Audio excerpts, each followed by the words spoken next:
Emmanuel Ransford, bonjour. Dans vos ouvrages, j'ai beaucoup apprécié ces deux présentations d'électrons qui sont imagées mais qui nous permettent de rentrer dans cette discipline un peu compliquée. L'œuf poché, l'image de l'œuf poché, et puis votre définition de l'électron, il vibre, il saute, il colle. Est-ce que vous pouvez nous en dire un peu plus ?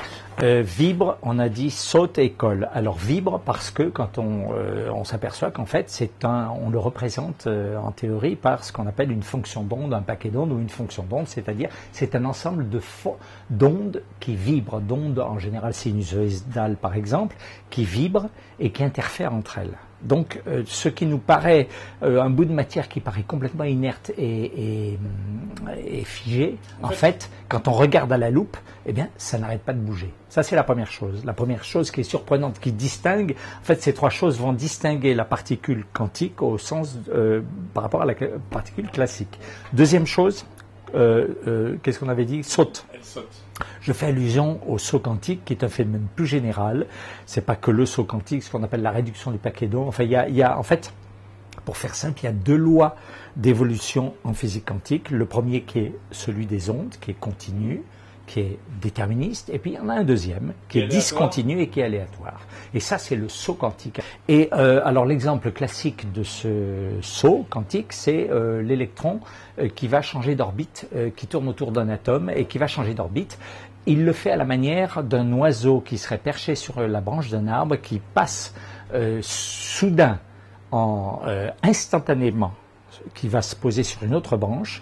Et donc son saut a deux caractéristiques qui sont un peu bizarres, c'est instantané, première chose, et deuxième chose, vous l'avez dit juste tout à l'heure, c'est aléatoire. Ça, c'est la deuxième caractéristique. La troisième, c'est il colle. Et il colle, je fais allusion à la non-séparabilité qu'on appelle plus souvent aujourd'hui l'intrication, qui est un mot que je n'aime pas beaucoup esthétiquement parlant, mais nos amis du Québec l'appellent l'enchevêtrement. En fait, c'est la traduction du mot anglais entanglement.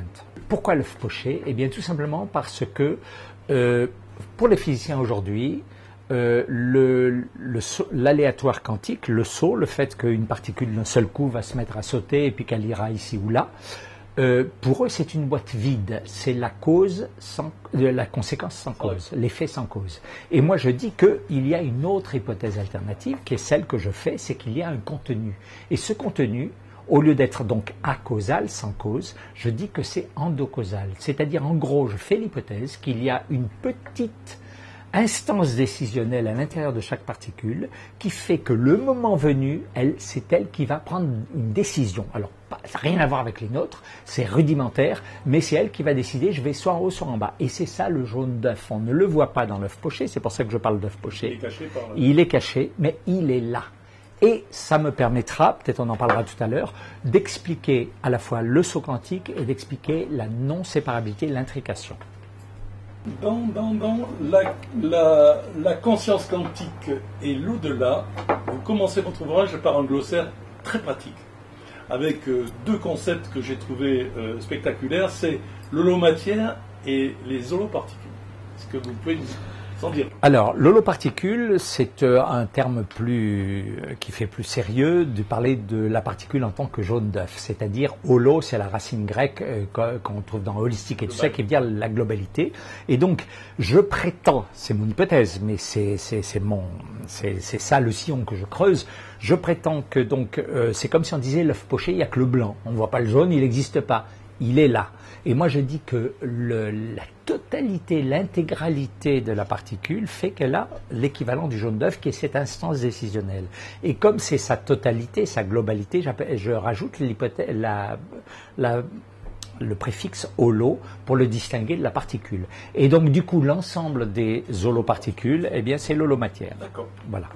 Pour les physiciens, ce qui compte, c'est le corpuscule, alors que pour vous, ce qui semble compter, c'est l'onde. Pourquoi ? Alors, et moi, je renverse la vapeur, si je puis dire. Pour moi, c'est la particule ponctuelle qui n'existe pas, donc qui est une fiction, et c'est l'onde qui existe. Voilà, c'est ça que je veux dire. Bien. Alors, endocausalité et exocausalité. Est-ce que ces deux concepts aident à la compréhension de l'univers ? Vaste question, cher monsieur, qui nous étend une quinzaine de milliards d'années. Alors, en fait, quand apparaît dans le monde fondamental, au niveau fondamental de la mécanique quantique, un élément d'aléatoire, pour moi, encore une fois, ça renvoie à une forme non déterministe de causalité. Ce qui est exocausalité, c'est le blanc d'œuf. Et c'est déterministe, c'est-à-dire c'est le truc qui est imposé. Je lâche ma paire de lunettes dont j'aurais besoin, donc j'espère qu'elle ne va pas se casser. Elle n'a pas d'autre choix que de tomber d'une certaine manière. Je peux écrire à l'avance, je sais. Bon. Mais je dis que le monde n'est pas fondé que sur cette forme de causalité. Et quand le physicien voit une rupture de déterminisme, comme pour moi ça renvoie à un jaune d'œuf qui est caché, eh bien lui il va dire, eh bien c'est l'aléatoire, c'est acausal, la boîte vide. Il se passe quelque chose, la tarte à la crème saute de la table parce qu'elle saute. Il y a circulé, il n'y a rien à voir, rien à comprendre. Et je dis qu'en fait ça renvoie à une forme de causalité non déterministe, que j'appelle l'endocausalité, qui revient à dire que la particule a un pouvoir décisionnel. C'est la même chose que nous. On a un pouvoir décisionnel, alors là encore il y a tout un débat sur le libre arbitre, mais c'est ça.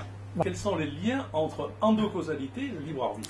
Alors, pour moi, l'endocausalité, c'est en quelque sorte, je les mettrais dans le même rapport qu'un beau monument gigantesque fait de pierre, un matone, pyramide, allons-y, n'hésitons pas, prenons les plus petits qui existent, et la pierre élémentaire, c'est-à-dire, en gros, ça revient j'ai la présomption que ce qui nous permet d'être des êtres psychiques dotés de libre arbitre, c'est qu'au niveau le plus élémentaire, il y a une infime gouttelette de la même chose, de libre arbitre, qui est exactement l'endocausalité, qui a des contraintes supplémentaires à la nôtre, puisqu'elle doit respecter des lois de probabilité.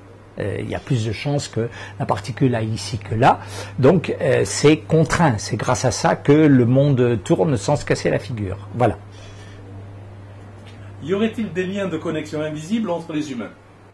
Alors, nous sommes des êtres psychiques. Pour moi, le psychisme est caractérisé justement par l'endocausalité. Voilà. Donc, ça veut dire que, alors c'est la chose que j'ai peut-être pas pu développer tout à l'heure quand j'ai dit école. J'avais dit vibre, saute et colle. Oui. Alors, en gros, l'image c'est laquelle? Expliquer très simplement, c'est que le jaune d'œuf, dans un œuf poché, il est encore gluant, il n'est pas totalement cuit, contrairement au blanc qui est solide. Et il est gluant, c'est-à-dire en fait, vous imaginez que quand deux œufs pochés, si leur jaune rentre en contact, ils vont après se séparer, ils continueront à avoir un lien de jaune. Pour moi, là, j'explique l'intrication ou la non-séparabilité ou l'enchevêtrement par le fait que ces particules sont soudés au niveau de leur jaune d'œuf. C'est pour ça, ça a deux conséquences. C'est pour ça que d'une part, on ne voit pas ce lien, on le constate mais on ne le voit pas. Et deuxièmement, ce lien, le jaune d'œuf n'est pas matériel. Ça implique notamment qu'il est indifférent à l'espace-temps relativiste et au temps. Absolument, espace-temps, c'est espace et temps. Et donc, ça veut dire que ces particules vont rester soudées, quel que soit leur éloignement au sens physique. C'est là où le psy, la partie psychique, donc endocausale, le jaune d'œuf, transcende l'espace-temps de la partie du blanc d'œuf, de la partie matérielle, exocausale. Votre glossaire, est-ce que ces pixels survivent-ils aux dons d'organes, les greffes, je pense aux greffes, et survivent-ils à la mort, je pense à la psychogénéalogie, par exemple? Je vais évidemment pas donner l'ensemble de la réponse parce que ce serait trop long, mais c'est effectivement dans le livre La conscience quantique et l'au-delà, c'est que quand nous vivons, en fait, il y a ce que les philosophes et les scientifiques, en tout cas anglais, appellent qualia, le problème des qualia, c'est comment se fait-il, par exemple, on voit un objet rouge, my watch, on voit un objet qui est rouge, or en termes physiques c'est juste une longueur d'onde. Comment se fait-il qu'à l'intérieur de mon cerveau, je vais prendre conscience qu'il y a un objet rouge alors que c'est purement et simplement une création de mon cerveau? Physiquement, rouge ça n'existe pas. Et quand vous pouvez mettre de la structure quelque part, on sait en mathématiques que ça veut dire qu'on peut encoder de l'information. Et cette information, comme elle appartient au niveau endocausal, le jaune d'œuf, elle est de nature psychique. Et donc, pour moi, les qualia, c'est ça. C'est-à-dire, quand je vois un objet qui est rouge devant les yeux, mon cortex visuel primaire à l'arrière de mon cerveau va fabriquer des suprelles, c'est-à-dire des structures élémentaires. Un suprelle, si vous voulez, c'est une unité de cette information psychique. C'est pour ça que j'appelle le pixel de l'esprit. Eh bien, mon cortex visuel primaire va fabriquer certains types de structures de perles et de ficelles qui vont emmagasiner l'information rouge. Si c'était bleu, il en fabriquait d'autres. Si c'était vert, il en fabriquait d'autres. Voilà. Ok. Alors, l'holomatière pourrait-elle expliquer des phénomènes étranges comme télépathie, psychokinèse, guérison à distance? Alors, il se trouve que si on avait ce que j'appelle, pour me plaisanter un peu, des lunettes suprales, parce que le lien de non-séparabilité, j'appelle le lien supral dans la mesure où c'est une soudure du jaune d'œuf. Hein, c'est pour ça que j'ai mon petit vocabulaire à moi. Donc si on avait des lunettes, que j'appelle des lunettes suprales, qui permettent de voir ces liens invisibles, eh bien on aurait une vision du monde totalement différente de ce qu'on a. Et on verrait qu'effectivement au niveau endocausal, le jaune d'œuf, donc au niveau psychologique, psychique, eh bien les différents êtres que nous sommes ont des liens d'esprit à esprit. Et ça s'appelle comment? Ça s'appelle un lien télépathique. Ce qui se passe, c'est qu'effectivement, quand nous vivons quelque chose, notre cerveau va fabriquer les suprelles correspondants, ou les pixels de l'esprit correspondants. Et ces pixels, ou suprelles, mais ces pixels de l'esprit, certains vont, une fois que j'ai plus conscience qu'ils ne sont pas forcément détruits, certains vont venir se déposer dans mes cellules, dans mes tissus, mémoire cellulaire. Donc quand je vais faire une greffe d'organes, eh bien je vais recevoir du donneur à la fois la matière de son organisme, de son organe, mais ces mémoires qui sont emmagasinées là-dessus, au sens de mémoires cellulaires qui sont des suprelles. Et effectivement, il y a eu des cas alors retentissants. Alors il y a eu, je crois, Charlotte Valandré qui en a parlé en France, et il y a une Américaine qui s'appelle Claire Sylvia, qui a reçu du même donneur des poumons et un cœur, et alors ça a totalement changé sa personnalité. À tel point qu'elle était tellement déstabilisée qu'elle a fait des pieds et des mains, et puis avec un peu de sweetener, disent les Anglais, ce qu'il fallait de billets de banque, de dollars, pour convaincre l'infirmière qui normalement n'aurait pas dû lui communiquer l'adresse de le faire. Et elle s'est aperçue que tous les changements qu'elle avait dans sa personnalité, tous ces trucs-là, correspondait parfaitement au donneur, qui était un jeune homme de 20 ans qui s'était tué, hélas, en moto. Quittant le domaine de l'exocausalité, la matière, la science rejoint-elle avec votre approche, la métaphysique, avec un nouveau monde que vous appelez, vous, au-delà? Alors, que se passerait-il si on envisageait une substance qui ne soit que de l'endocausalité, c'est-à-dire on supprime totalement sa partie exocausale.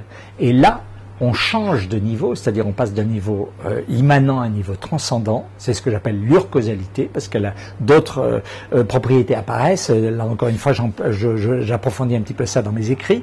Et on s'aperçoit que que c'est le domaine, on pourrait appeler, du divin, en quelque sorte. C'est-à-dire, c'est la créativité pure et totale. Donc, à mon avis, alors ça, c'est l'asymptote, encore une fois. C'est-à-dire, une fois, alors ça va me mettre plein de scientifiques à dos, ça a déjà commencé, parce que je leur dis, une fois que vous allez accepter qu'il y a une petite noisette d'endocausalité tout humble dans la matière, dans notre monde, eh bien, allez pousser le bouchon jusqu'au bout, allez voir l'asymptote et vous verrez qu'on retrouve le bon Dieu. Alors là, cher monsieur, je suis condamné à mort.